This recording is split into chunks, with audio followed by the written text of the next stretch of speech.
Notre invité est candidat à la présidence de la République. Mais avant, il doit passer par la case des primaires de la droite, les 20 et 27 novembre prochains. 3 mois d'endurance à laquelle est habitué ce fan de course automobile. Il faut se méfier de son air placide et de ses bonnes manières. Il a l'intention, comme Churchill qui figure en bonne place dans son bureau, de promettre des larmes et du sang aux Français.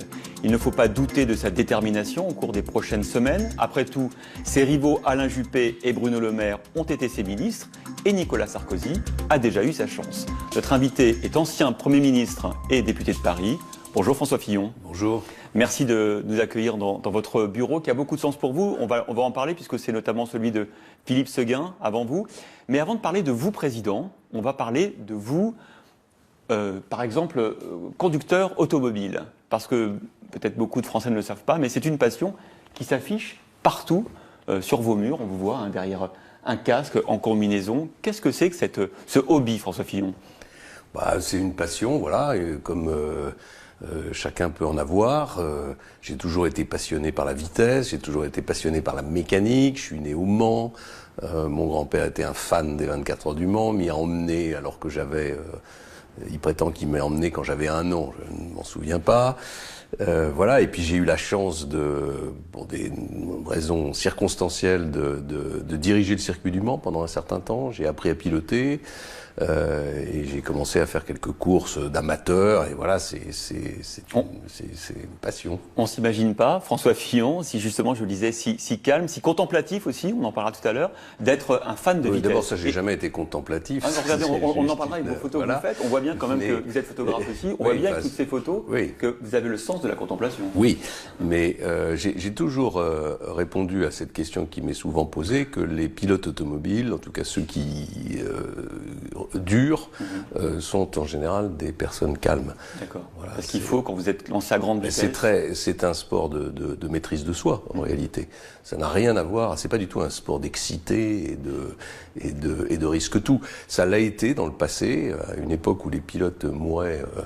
par brassée entière tous les ans, mais ça ne l'est plus du tout. C'est devenu un sport, au contraire, avec beaucoup de technologie, beaucoup de maîtrise de soi, et puis évidemment, il y a une part de risque. Ça vous sert en politique ? Je sais pas, je me pose pas la question, je fais ça pour me faire plaisir, voilà, et je ressens beaucoup de plaisir en conduisant et en faisant des compétitions. Il y a un plaisir de gamin, vous collectionnez les objets, derrière il y a un volant, je crois que c'était un joystick au départ, en fait c'est un vrai volant de Ferrari. C'est le volant d'une Ferrari de Formule 1, qui doit être déjà un peu ancien, 4 ou 5 ans, qui m'a été offert par l'ancien président de Ferrari à l'occasion d'une visite que je faisais de son usine. C'est la plus belle marque automobile au monde, c'est un mythe, c'est la quintessence de la compétition et de l'automobile sans concession. Alors l'automobile, elle est aussi française, on le voit ici, avec c'est un axe de transmission Matra ? C'est un arbre à cames, Matra, qui a gagné les 24 heures du Mans en 1972, piloté par Henri Pescarolo et Graham Hill. C'était une aventure française fantastique, menée par un homme merveilleux qui a disparu, qui s'appelait Jean-Luc Lagardère. Vous pilote, il y a aussi vous photographe, je le disais, avec beaucoup de paysages, de portraits de vos proches aussi. La photo aussi, c'est quelque chose qui vous apaise, une nécessité d'artiste, c'est quoi ? C'est aussi quelque chose que j'ai appris avec mon grand-père, qui était un photographe amateur, qui développait ses photos lui-même, qui m'avait offert un appareil photo de professionnel pour mes 12 ans, quoi. Ouais. Et j'ai toujours gardé cette passion. Je suis au numérique, bien sûr, et puis ça me permet d'ailleurs de maîtriser moi-même toute la chaîne, puisque ces photos, je les prends et je les imprime moi-même. Et voilà, j'aime ce geste qui consiste à saisir un instant, à l'immobiliser. C'est amusant que vous parliez de votre grand-père, parce que j'ai remarqué, je ne m'explique pas encore pourquoi, mais que beaucoup d'hommes et de femmes politiques sont très marqués par l'influence de leurs grands-parents, quelquefois plus que leurs parents.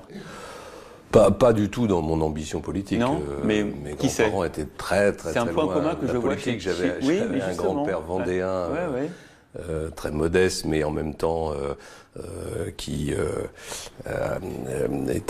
défendait l'identité vendéenne avec une vigueur incroyable. Et puis j'avais un grand-père dans la Sarthe qui détestait la politique. Alors ils m'ont marqué pour d'autres raisons. Pour d'autres raisons, parce que j'ai passé du temps avec eux. Ils m'ont marqué parce que peut-être qu'il y a le fait qu'ils appartiennent à un autre monde, à une génération, à des générations passées, au fond, contrairement à nos parents qui sont presque plus dans le monde d'aujourd'hui. En tout cas, mes deux grands-pères m'ont marqué chacun à sa façon. Vous enracinent dans l'histoire. Voilà, bien sûr, bien sûr. Alors on va parler de vos mentors en politique parce qu'eux aussi ils seront là. Alors évidemment Philippe Séguin, vous occupez son bureau, vous étiez son assistant à un moment donné, vous avez reçu les parapheurs, je crois, qui volaient de bureau en bureau. Non, j'ai jamais été l'assistant de Philippe Séguin. Établissons une vérité. Vous avez été son directeur de cabinet, vous avez travaillé avec lui parce que vous étiez à côté, non? Vous étiez député. Non, j'étais député. D'accord. Et simplement, comme nous formions un groupe politique à nous tout seuls, enfin en tout cas à l'intérieur du mouvement gaulliste, on s'était installé dans cette aile de l'Assemblée nationale à quelques-uns. On était au fond des frondeurs. Ouais. Donc il y avait le bureau du chef qui était celui de Philippe Séguin ici, moi j'étais à côté, il y avait Étienne Pinte, le député maire de Versailles, etc. Voilà. Et je n'ai jamais reçu de parapheur à la figure. On m'a raconté que les parapheurs volaient en tout cas. Non, les parapheurs volaient sur les collaborateurs de Philippe Séguin. D'accord. Voilà. Je sais que vous n'êtes pas qu'on parle de vous comme un collaborateur. En tout cas, contrairement à d'autres, Philippe Séguin ne m'a jamais confondu avec un collaborateur. D'accord. L'autre évidemment, c'est Nicolas Sarkozy. On va en dire un mot maintenant. Vous avez commencé cette campagne des primaires de manière assez offensive. Vous avez expliqué que c'était compliqué de se présenter aux Français quand on n'était pas irréprochable, même si vous ne l'avez pas cité. Vous avez dit que De Gaulle, on n'imagine pas mis en examen. Pourquoi avoir voulu taper comme ça fort directement sur Nicolas Sarkozy ? C'est pas taper sur Nicolas Sarkozy. Je pense que la France est dans une situation très difficile et qu'elle va avoir besoin de réformes très puissantes. Et ces réformes ne peuvent pas être conduites sur des malentendus, sur des postures. Il faut que les candidats soient eux-mêmes. Il faut que les candidats se déboutonnent d'une certaine façon, qu'ils disent vraiment aux Français qui ils sont et ce qu'ils pensent. Bon. Et donc moi je veux le faire sans aucune retenue. Et je pense profondément que la question de l'autorité en France et pas liée au nombre de policiers, au nombre de gendarmes. Elle n'est pas seulement liée au fonctionnement de la justice, elle est liée aussi au comportement des élites. Quand la classe dirigeante donne le sentiment de vivre au-dessus des lois et d'une manière tellement différente des Français, c'est très difficile de leur demander ensuite de respecter les règles du jeu. Vous voulez exemplaire. Je pense, c'est pas, j'ai mes défauts, hein, je ne me prends pas pour un procureur ou pour un justicier, mais je pense que il faut, pour diriger le pays aujourd'hui, une équipe dirigeante, un président et un gouvernement qui soient absolument irréprochables. Alors, dans cette candidature aux primaires, il y a autre chose qui vous caractérise, c'est le refus de la démagogie et surtout, en fait, un peu comme Churchill, dont il y a un manuscrit derrière vous, vous dites aux Français, je vous promets du sang et des larmes, je caricature un peu, il ne faut pas faire un peu rêver quand même ?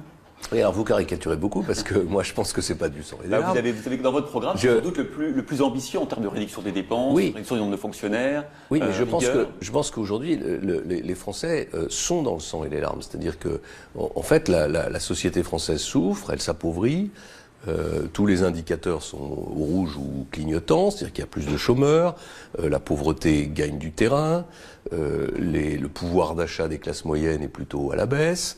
Le niveau de formation des élèves stagne ou est à la baisse, si j'en juge par le jugement sévère que vient de porter Jack Lang sur le fonctionnement de l'éducation nationale. Enfin, on voit bien que c'est un pays qui est en train de perdre pied tout doucement. Donc le sang et larmes, c'est maintenant. Et moi, ce que je dis aux Français, c'est que en faisant un effort qui n'est pas considérable, qui consiste en gros à travailler quelques heures de plus par semaine, à partir à la retraite à 65 ans et à accepter qu'on baisse la dépense publique à un niveau raisonnable. Je dis pas du tout qu'il faut, je suis pas un libéral idéologique, je dis pas qu'il faut plus d'État et plus de dépenses publiques, mais on est aujourd'hui à 57% de tout ce qu'on produit qui passe en dépenses publiques. Bon, si on revenait à 50%, on serait toujours dans un système avec une politique sociale importante, mais qui serait équilibré et qui permettrait aux gens, au fond, d'avoir la récompense de leur travail.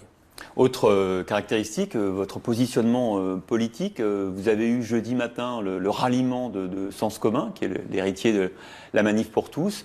D'abord, c'est un bataillon assez important en termes d'électeurs, je suppose. Donc vous êtes j'imagine, contents. Et en même temps, est-ce que vous leur avez donné des gages, par exemple, de revenir sur l'un de leurs combats, qui est le mariage pour tous? C'est pour moi très important le soutien de Sens commun parce que je partage pas toutes leurs options, hein, on a des vraies différences, mais pour moi c'est la consécration de ma sincérité. C'est-à-dire que moi je n'ai jamais varié sur cette affaire du mariage pour tous. J'étais contre, tout le monde le sait. En même temps, j'ai pas participé aux manifestations. J'ai toujours dit que j'étais favorable à la reconnaissance de l'amour homosexuel.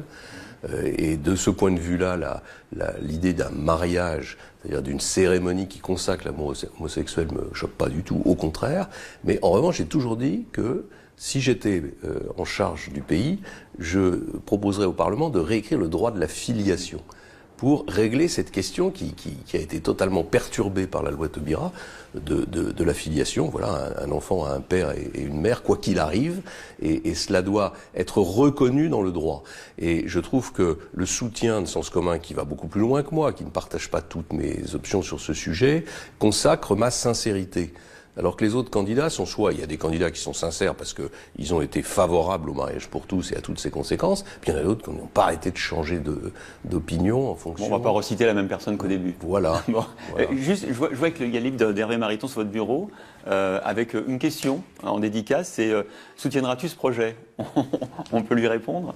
La réponse que je ferai à Hervé Mariton, que j'apprécie parce que c'est quelqu'un qui réfléchit, puis qui a des idées, puis qui est innovant, c'est si tu n'as pas les parrainages pour l'élection présidentielle, pour la primaire, viens avec moi, on travaillera ensemble. Alors vous êtes prêt à être candidat, j'ai vu qu'il y a plein de goodies dans votre bureau et dans le bureau de vos collaborateurs. Là. Cette tasse, évidemment, clin d'œil à ce qu'on se disait au début de l'émission, je roule pour Fillon, avec vous, avec le casque sur la tête, pilote, et puis il y a même des vaches à meufs, François Fillon 2017 à côté. Ça y est, vous avez la parure complète du candidat à la primaire. Oui, il faut tous les outils. Puis alors, il y a des outils qui viennent parce qu'il y a des soutiens qui les amènent. Hein. Je ne suis pas à l'origine de toute la panoplie que vous venez de citer, mais oui, bien sûr, il faut mobiliser l'attention. Et donc, c'est ce qu'on va faire. Et puis on se retrouvera pour le premier débat des primaires sur TF1 LCI le 13 octobre prochain.